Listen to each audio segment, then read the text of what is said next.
Bueno, muy interesante. Seguimos con la próxima disertación. La próxima disertación se llama La firma en la obra pictórica bajo el ojo del calígrafo, el desafío de su peritación. La misma estará a cargo de María Alejandra Leiva. Ella es calígrafo público nacional, graduada en la Facultad de Derecho y Ciencias Sociales de la Universidad de Buenos Aires, de la UBA, perito de oficio del Poder Judicial de la Nación y del Poder Judicial de la Provincia de Buenos Aires también. Es representante del Colegio de Calígrafos Públicos de la Ciudad Autónoma de Buenos Aires ante el Departamento Judicial de Lomas de Zamora y recientemente integrante de la comisión directiva de dicha entidad. Miembro SIPDO, Sociedad Internacional de Peritos en Documentoloscopía, y docente de la Secretaría de Extensión Universitaria del Instituto Universitario de la Policía Federal Argentina y del Departamento de Formación Continua de la Universidad del Museo Social Argentino, UMSA. También es docente de posgrado de la Facultad de Artes de UMSA, especialización en pintura argentina, reconocimiento de autoría, en la asignatura Constantes en la producción artística estilística. Y actualmente está investigando la influencia de los soportes, materiales de uso y herramientas en la dinámica ejecutiva de la firma y escritura en la obra pictórica, y también es integrante del staff interdisciplinario de GIBOA, consultora organizadora de este evento.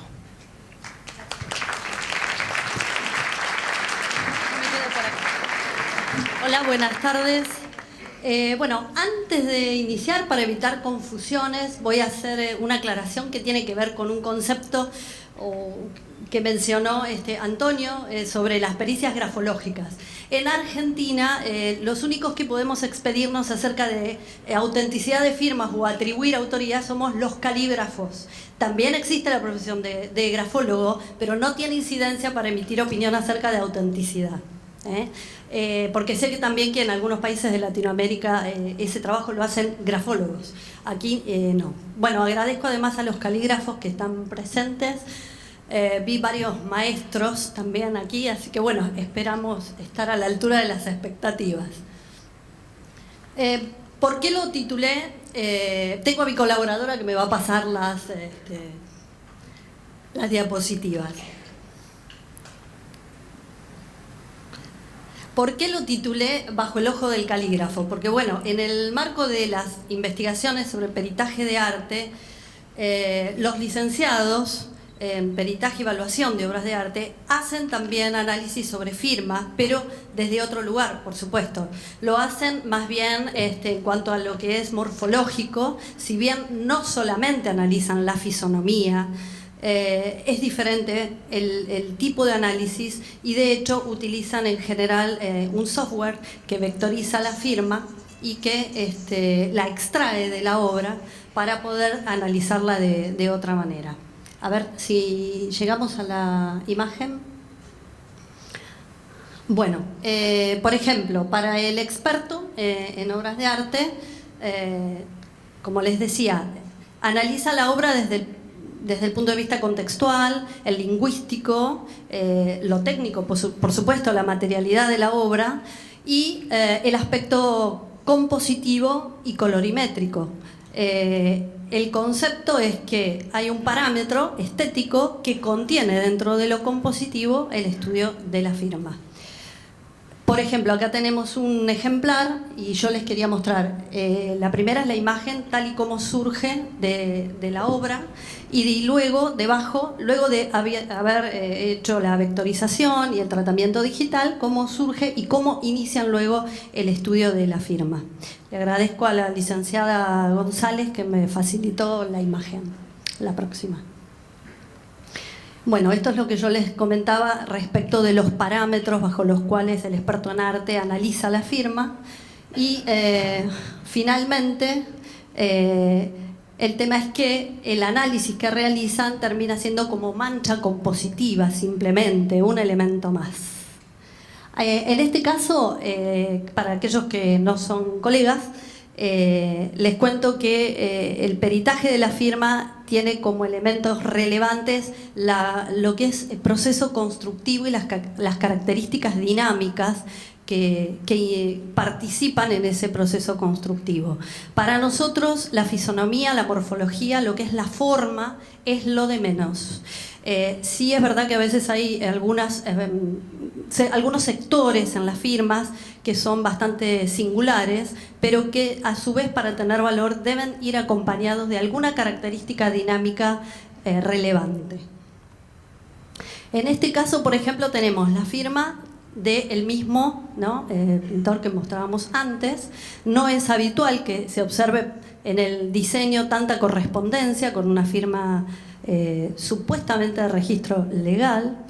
En este caso, de todas maneras, es un documento privado, pero en este tipo de muestras nosotros podemos analizar, además de la extensión, los espacios interliterales, intervocabulares, las longitudes, las prolongaciones inferiores.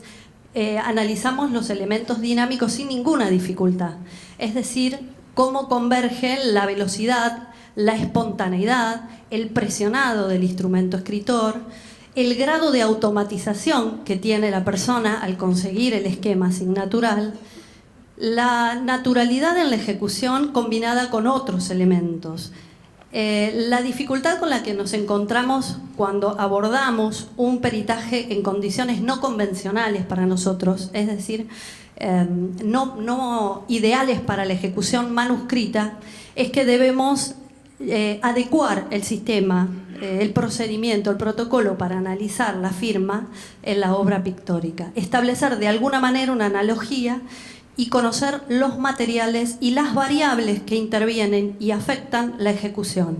De la misma manera que en el ámbito documental, el soporte, por ejemplo, el tipo de papel, el acabado que tiene, influye sobre el resultado del grafismo, el instrumento escritor que se utiliza, el tipo de tinta también va a arrojar un resultado respecto del trazo, y la combinación de las variables justamente van a dar por resultado una firma singular, pero en condiciones específicas de acuerdo a la naturaleza física del documento.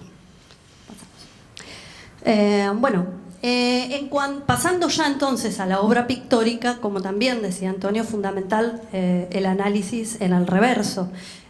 A menudo se encuentran algunas firmas también ubicadas en el reverso, o a veces algunas etiquetas adheridas puede ser al bastidor o al soporte directamente, con algún tipo de certificación o incluso directamente la firma del autor. En el anverso, se pueden dar mediante diferentes materiales y características.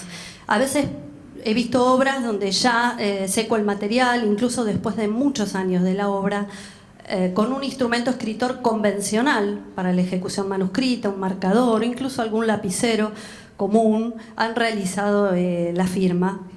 Y en otros casos, la firma ya forma parte del proceso de producción. En el momento en que se hace la obra, ya se firma.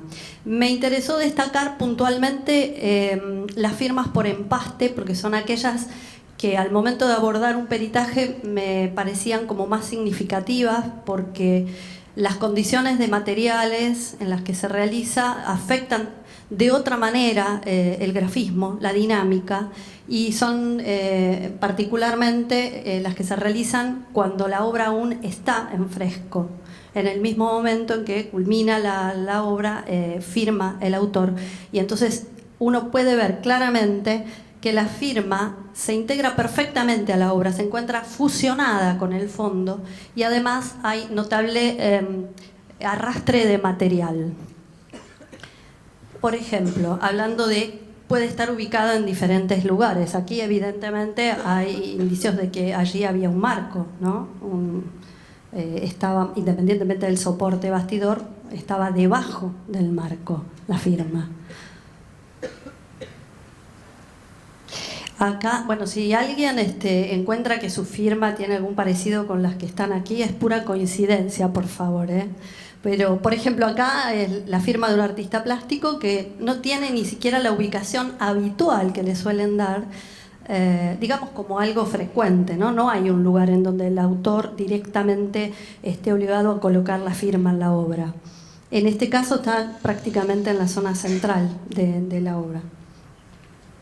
Acá, bueno, lamentablemente lo que es el sector de firma no se ve, pero yo los quise mostrar igual para que vieran que era el sector en el que está la firma allí, en el ángulo inferior derecho, de una pintora muy conocida, muy importante de aquí de Argentina, que se llama Raquel Forner, y que en su obra, a lo largo de su obra, ubicaba la firma en diferentes lugares y le daba incluso diferente relevancia al sector en donde estaba la asignatura. Ahora, por ejemplo, es la misma autora y en este caso ha incorporado la firma dentro de una obra que aparece en la obra. O sea que tampoco podemos basarnos en que siempre esté ubicada en el mismo lugar, y de allí también la relevancia en el marco compositivo. Algunas firmas se realizan por el sistema que le dicen esgrafiado. Este es un caso igual particular de esgrafiado, mediante un instrumento que genera una hendidura en el material cuando está todavía fresco. Firma. Allí tenemos un mayor desafío todavía, porque identificar características singulares del grafismo es bastante difícil. En muchos casos la abrasión es tal y la presión también es tan marcada de la incisión que llega a algunas capas inferiores. Aquí no es el caso. Bueno, este es un caso, por ejemplo, en donde verán el arrastre de material. Lo que creo que se puede advertir mediante la imagen es el desplazamiento del pincel, el movimiento. Creo que se puede ver claramente dónde inicia, cómo continúa, se ve claramente la pincelada.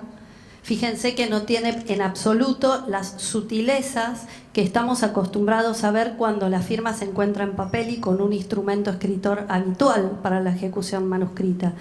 Acá necesitamos, digamos, no solo manejar manejar lo que es material, tener contenido acerca de cómo se comporta el material, sino que además es un tema fundamental el manejo de el soporte, las capas previas de preparación que afectan el comportamiento mecánico del material, y finalmente a través de una herramienta específica resulta en un grafismo único, ¿no?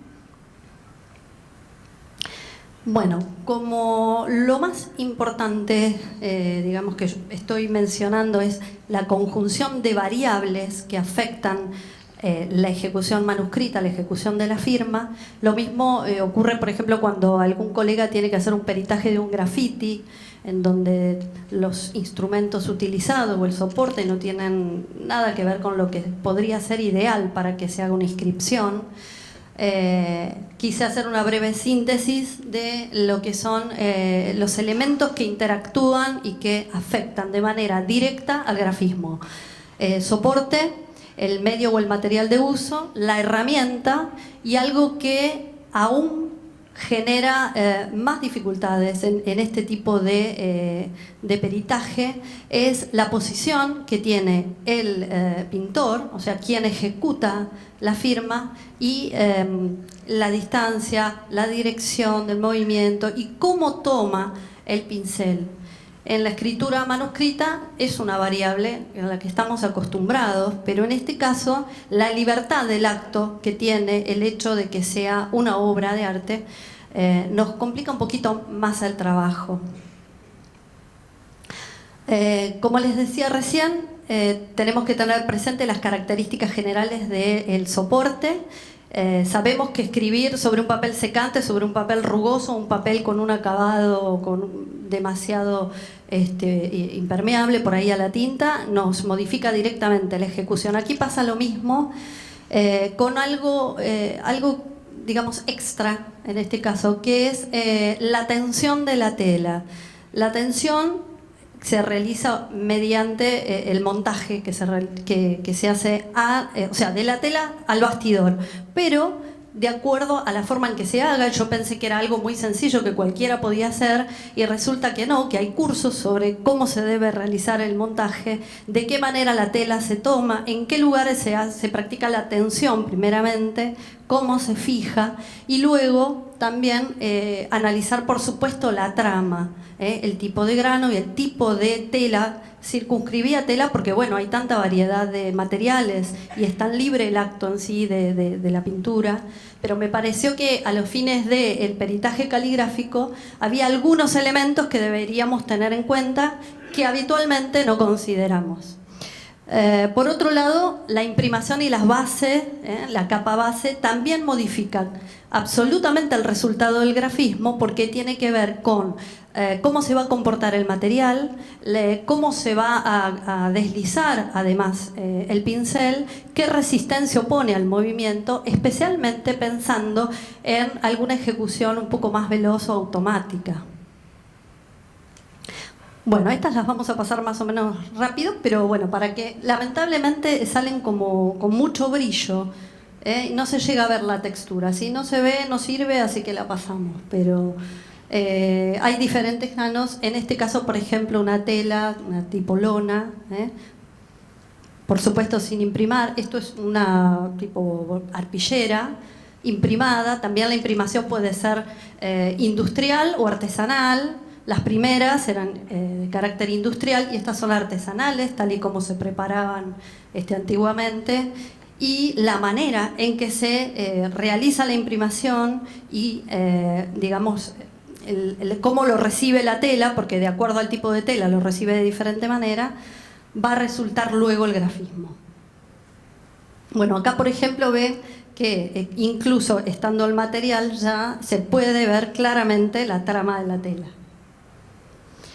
Acá también, acá tenemos variedades de materiales y aflora también la trama por debajo. Imagínense la dificultad también en el momento de hacer una ejecución para hacer la firma.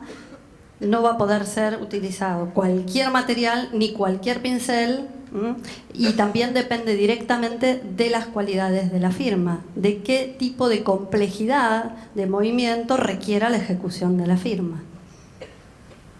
Acá también tenemos material y permite perfectamente ver la trama debajo. Acá también, ya para los colegas calígrafos, vemos lo que es acumulación de material, que también influye porque no es lo mismo realizar una firma con un material diluido que con un material sin diluir, que provoca empastes y en donde voy a insistir sobre esta expresión, sutilezas dinámicas, porque es fundamental. Esas sutilezas dinámicas nos va a costar encontrarlas con este tipo de cantidad de material. A veces encontré que algunos autores agregan carga extra, tiza, rezo, arena incluso. Entonces yo pensaba cómo se realiza la firma en ese momento, con qué naturalidad, que es un concepto elemental para los calígrafos, con qué naturalidad se realiza una firma con esta cantidad de carga. Aquí vemos un craquelado, pero bueno, quería que vieran cómo aflora también las características de la trama. Bueno, respecto del material, les comenté un poquito, pero uno por ahí no se da cuenta primero, pero es simple sentido común, ¿no? Si hay mucho empaste, si la carga es muy densa y hay que hacer un desplazamiento de material, también habrá que elegir con qué pincel es posible realizar algún movimiento rápido o automático. Yo estuve haciendo algunos ensayos, un taller que estoy tomando, y realmente me costaba bastante con algunos pinceles. Por ejemplo, necesitaba pinceles tal vez sintéticos o pinceles con otra dureza que me permitieran conseguir el desplazamiento de un material con tanta carga. Sin embargo, si el material estaba diluido, podía conseguirlo con un pincel más pequeño, incluso conseguía movimientos más rápidos y más automáticos. Bueno, acá para que vean que por ahí nos puede tocar también una firma en este contexto de material. Miren lo que es esto, o sea, agregado, carga extra. Uno dice, bueno, pero si tiene este material, la firma seguramente no la va a hacer con esto porque no puede mover. el pincel. El tema es que, por lo que vi, muchos autores, es algo que igual después les voy a mencionar en detalle, modifican la firma en función de las características de la obra. Es decir, que si la obra tiene demasiada carga, mucho material, es una obra que tal vez podamos verla con unas características más bien rústicas. La firma seguramente va a estar adecuada porque para el autor es un elemento compositivo, tiene que guardar armonía estética, quizá no necesariamente desde el punto de vista de los materiales, pero tiene que formar parte de esa obra y entonces va a tratar de adecuar lo más posible la ejecución de la firma con este tipo de materiales y con estas características. Acá también se ven espatulados, bueno, otros manejos técnicos de los cuales también tenemos que tener información porque no necesariamente la firma se realiza con pincel. Acá vemos claramente el manejo de la espátula con mucha carga. Bueno, acá ya estamos con algo un poquito más cerca nuestro, digamos, de los calígrafos. Se puede ver la pincelada, se pueden ver algunos sectores, ¿no? Fíjense que se ve el movimiento, se ve también el desplazamiento. El pincel, en conjunción con el material, me permite ver por lo menos dónde se inicia, cuál es el sentido de desplazamiento, incluso el tipo de presión, pero para eso hay que tener en cuenta la carga, porque si no termina siendo un concepto estéril. Bueno, recién les comentaba esto de los materiales de uso y de los pinceles, las espátulas. Hay cantidad de calidades, de formas, tienen diferente naturaleza y de acuerdo a los materiales que se utilicen y el grafismo que quiera conseguirse, será necesario utilizar una herramienta diferente. Como les decía recién, no todos los pinceles permiten con un determinado material conseguir determinados grafismos específicos. Bueno, una mínima foto para aquellos que no tengan conocimiento en absoluto porque yo me tuve que interiorizar también porque, digamos, no era algo que yo hiciera habitualmente, peritaje de firma en obra pictórica. Acá, por ejemplo, se puede ver el desplazamiento con mucha carga, se puede ver la pincelada, el inicio, el final, el desplazamiento acá. Fíjense, el inicio, los levantamientos, zonas de superposición. Si puedo determinar superposición, sé que se interrumpió la ejecución, se levantó y se volvió a apoyar en la herramienta. Todo esto en el contexto de una trama como la que estamos viendo, con la dificultad que opone a movimientos rápidos. En este caso, por ejemplo, se puede ver también el sentido. Bueno, acá hay trampa porque hay una flechita que lo marca, pero bueno, fíjense cómo acompaña el movimiento, el inicio, el apoyo, y cómo previo a levantar la herramienta se va quedando como esa fisonomía como de una pincelada barrida, parece. Fíjense la carga también y el desplazamiento. Y cómo acá estamos viendo que opone resistencia la superficie, la trama. Bueno, acá creo que también se puede ver las pinceladas, el desplazamiento, que está hecho en un solo tiempo ejecutivo y que no, en este caso, el movimiento creo que, yo por lo menos lo veo, díganme si no es así, si no se ve, pero se puede ver la pincelada, el ascenso, la curva, algunos bordes interiores, como a veces suele generar las plumas, de acuerdo al movimiento que se ejecute y con qué papel se trabaje. Por el movimiento, nuevamente, aquí no cabe duda también que esto se superpone, es decir, que fue puesto por encima del trazo de ascenso que se curva y luego continúa su recorrido. Aquí ya no podemos determinarlo tan claramente, lo que sí se ve es que evidentemente este rasgo se superpone y desciende, por lo tanto no hay ningún indicio de que se hizo en un solo tiempo ejecutivo. Acá también el inicio, el descenso, el material, ¿sí? Que cada vez ya con menor carga, y claramente las características del pincel y el desplazamiento del mismo.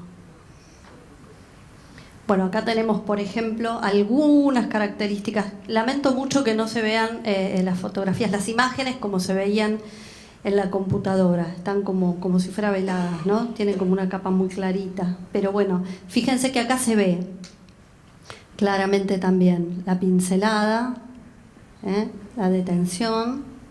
Acá una pincelada, como le dicen, barrida. Hay arrastre, acumulación del material aquí. Se puede, con visión microscópica, por supuesto, se puede ver claramente las características de la pincelada, los apoyos, los arrastres. Esto está sacado con un macro convencional, así que en visión microscópica se puede ver claramente. Bueno, acá tenemos una variable que nos trae muchos dolores de cabeza, porque sabemos que la escritura cambia cuando la persona que está escribiendo está de pie o está sentada, si está sosteniendo el soporte, si el soporte está fijo, por ejemplo, aquí a algo que lo contenga.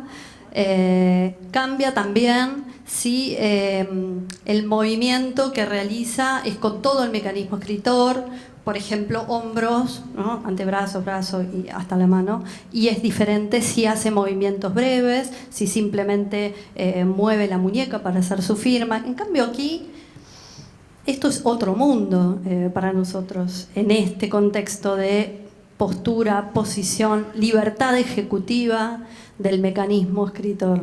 No hay ningún convencionalismo y además es un acto propiamente creativo, libre, que puede modificar el grafismo incluso en dos obras hechas una a continuación de otra, por ejemplo. Entonces es necesario tener en cuenta que es una variable relevante. Yo estuve observando artistas plásticos en un taller y algunos tomaban el pincel desde el extremo próximo a la obra, otros lo tomaban desde el sector próximo a su cuerpo, algunas veces de acuerdo al resultado que querían conseguir en el manejo técnico, modificaban el lugar desde donde lo tomaban, si se dedicaban a trabajar en el fondo, si se dedicaban a definir sectores más dibujísticos, necesitaban más precisión y entonces lo tomaban del lugar más cercano a la obra. Entonces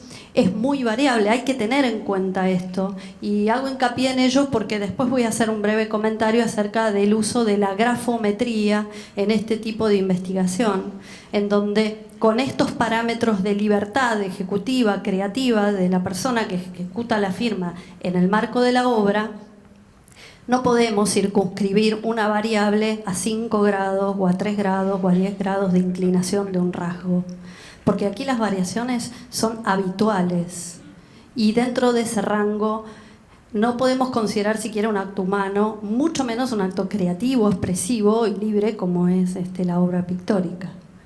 Después igual lo voy a reiterar. Bueno, las variables también tenemos que son de orden artístico. La firma puede variar a lo largo de toda la obra del autor.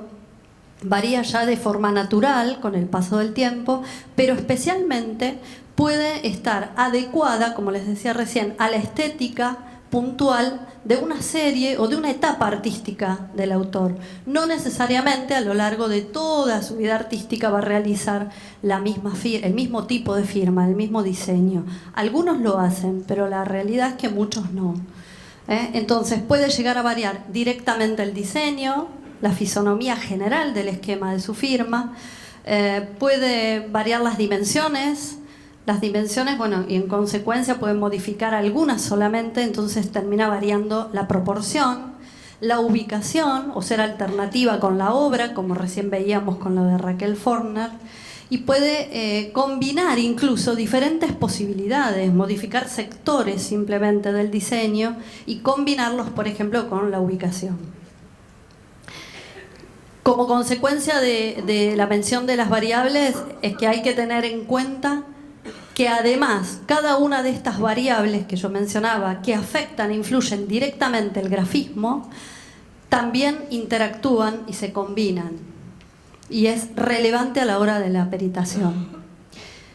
Otra dificultad con la que nos podemos encontrar, y estoy haciendo, digamos, una súper síntesis, ¿no?, de las dificultades, es que tanto sea el material genuino como la firma que está inserta en la obra en análisis, pueda tener interrupciones de algunos trazos o incluso sectores faltantes, producto de simplemente del deterioro. En otros casos también retoques, por ejemplo, o de haber sido intervenida. La obra intervenida a los fines de la restauración es algo para prestar mucha atención, porque también se usa como camuflaje, digamos, ¿no? Como una manera de disimular, o pretenden simular que fue restaurada o que tiene un deterioro genuino, y lo que realmente tiene es una adulteración. Bueno, acá les muestro dos imágenes. Fíjense que con distinta incidencia de luz, insisto en que es una pena que no se vean bien, pero fíjense que aquí subyace, le agradezco a Omar que me facilitó esta obra también para que la pueda fotografiar. Fíjense que aquí no podemos a priori decir de qué se trata, pero sorprende la ejecución, y miren, tiene toda la fisonomía como de una D cursiva. Digamos, no podemos determinar, porque para eso estamos hablando desde temprano de que hay que hacer estudios exhaustivos, pormenorizados, tecnológicos, con un contenido de análisis realmente importante, relevante, pero ya por lo menos es una alerta para que uno observe y comience los estudios puntualmente acerca de las características y qué es lo que pasa debajo de esta firma. Este es otro sector donde también es algo que también pasa en el ámbito documental, que hay que tener mucho cuidado con ver lo que no hay. No cualquier alteración o modificación significa necesariamente una adulteración. Hay casos en donde hay anomalías accidentales, o en este caso, como les decía, producto de restauraciones. Pero por lo menos debe ser un elemento que nos tiene que poner en alerta. Ven la zona perimetral, algunas anomalías. Bueno, es interesante observar puntualmente esos sectores. En este caso, haciendo algunas pruebas, por ejemplo, la firma estaba realizada primero sobre el soporte también imprimado, con toda la preparación. Luego fue cubierta por completo, y lo que decimos a visión directa o a ojo desnudo, no se observaba ninguna anomalía. Finalmente, con un estudio elemental como es la iluminación de luz transmitida, o sea, por transparencia, afloró inmediatamente lo que estaba debajo. Bueno, de estudios tecnológicos simplemente los voy a mencionar. ¿Por qué? Porque tenemos el lujo de tener una experta en ese área. Después va a hablar María Concepción sobre el detalle, en detalle sobre los estudios tecnológicos que se practican a las obras. Pero bueno, por lo menos mencionarlos por la importancia además que tienen sobre las características físicas que puede tener una firma que se nos presenta a peritar. Radiación ultravioleta, radiación infrarroja, tal y como realizamos con los documentos, la visión microscópica, por supuesto, para analizar lo que es especialmente la superficie, rayos X, que ahora igual les van a explicar en detalle, pero nos va a permitir ver capas inferiores de la obra, y lo último en tecnología, que permite identificación de pigmentos a través de información sobre el tipo de molécula, para poder asociarlo con valores de referencia. Bueno, acá tenemos un capítulo. Quiero saber cómo voy de tiempo, perdón. ¿5 faltan? Bueno. Selección, ¿sí?, de muestras idóneas. De la misma manera también que ocurre con lo documental, cualquier patrón de cotejo, cualquier referencia no sirve a los fines del peritaje. Debe cumplir con algunas condiciones. Sé que es un tema a veces complicado porque no se obtiene material de cotejo adecuado, pero si no se puede determinar, no se pueden decir cosas que no son, no se puede practicar un cotejo con elementos que no son susceptibles de comparación porque no presentan analogías, no se puede inventar una conclusión.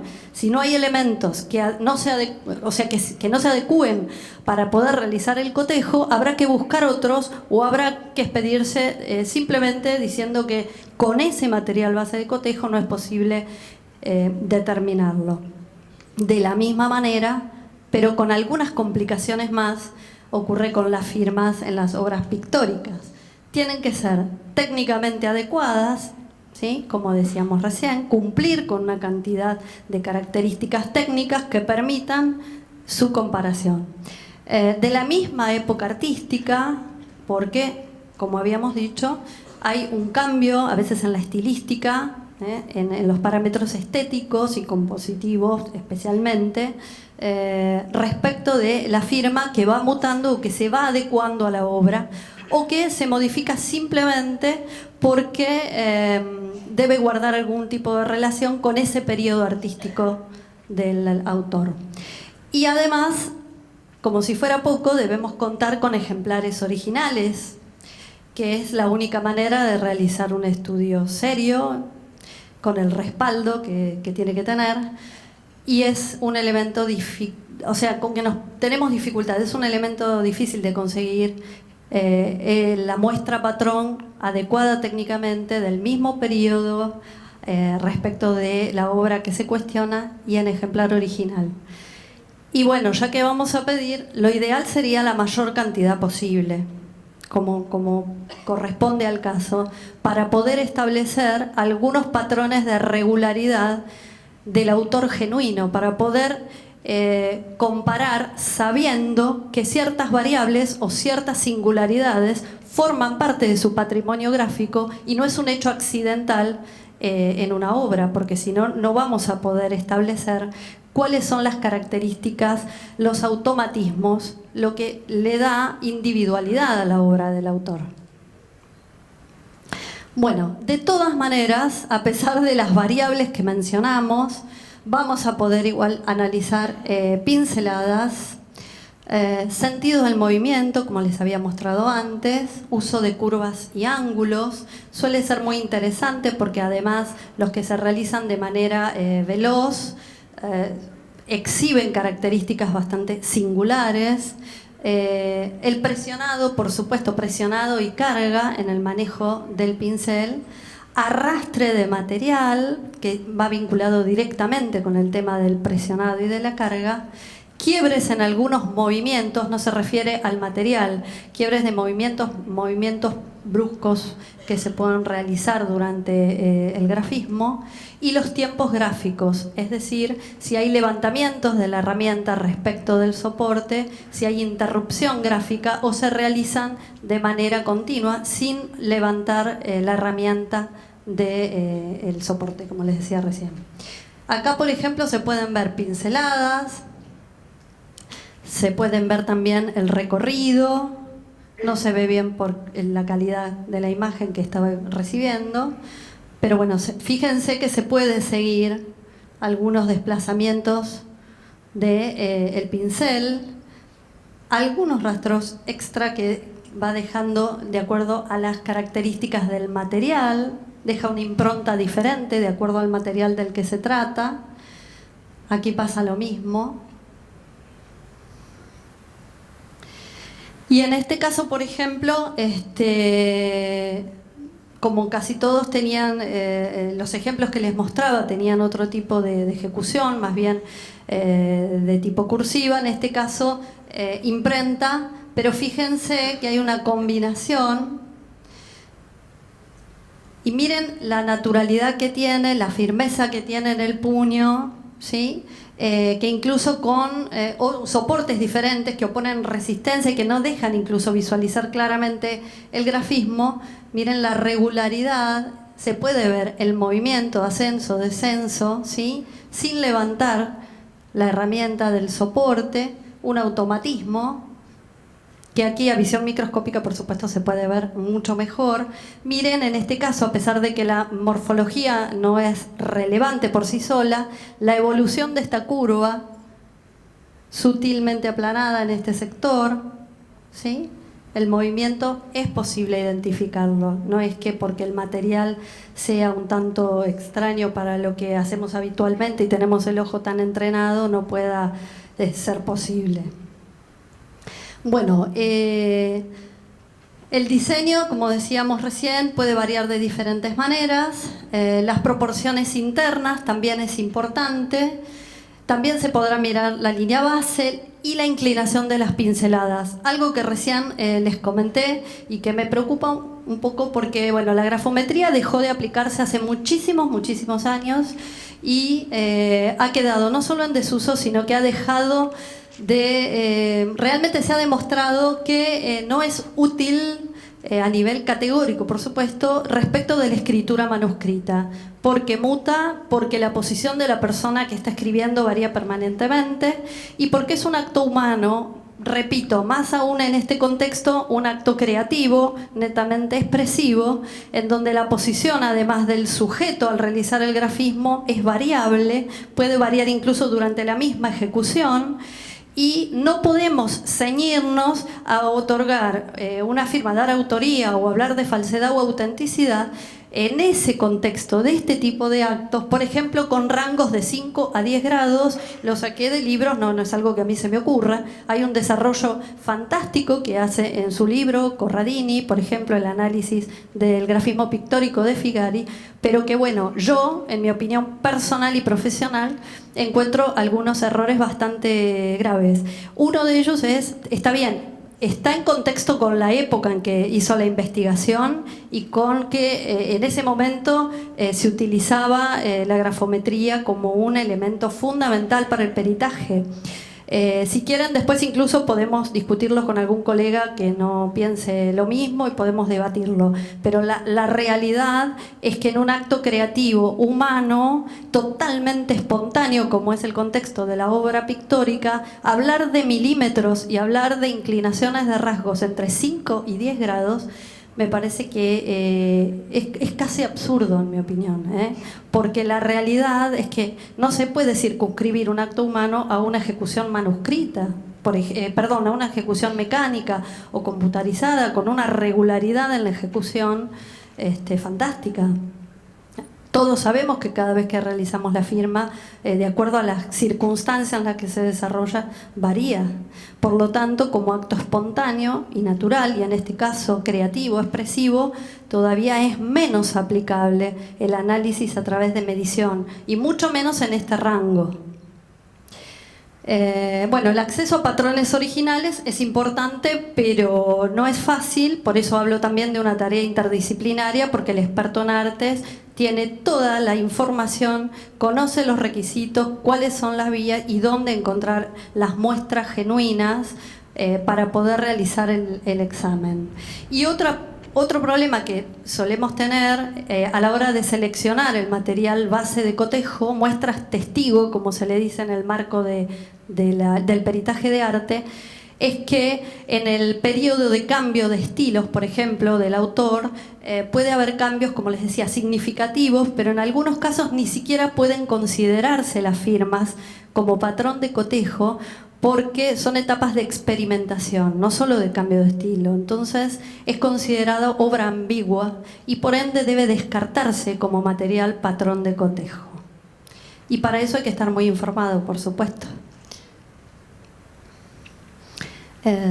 Pásala.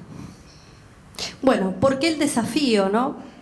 Yo pienso, en mi opinión, básicamente nos parece que debido al entrenamiento que tenemos los calígrafos, especialmente en estudios documentales, el cambio de condiciones no convencionales, el cambio en cuanto a los soportes, los materiales, las herramientas de uso, la posibilidad de que haya frecuentemente obras intervenidas, incluso dentro del marco de la obra patrón, intervenidas, restauradas, de las cuales tal vez no tengamos certeza ni documental que la respalde para saber quién ha hecho la restauración o autorizado por quién o en qué marco se realizó, en qué marco legal incluso.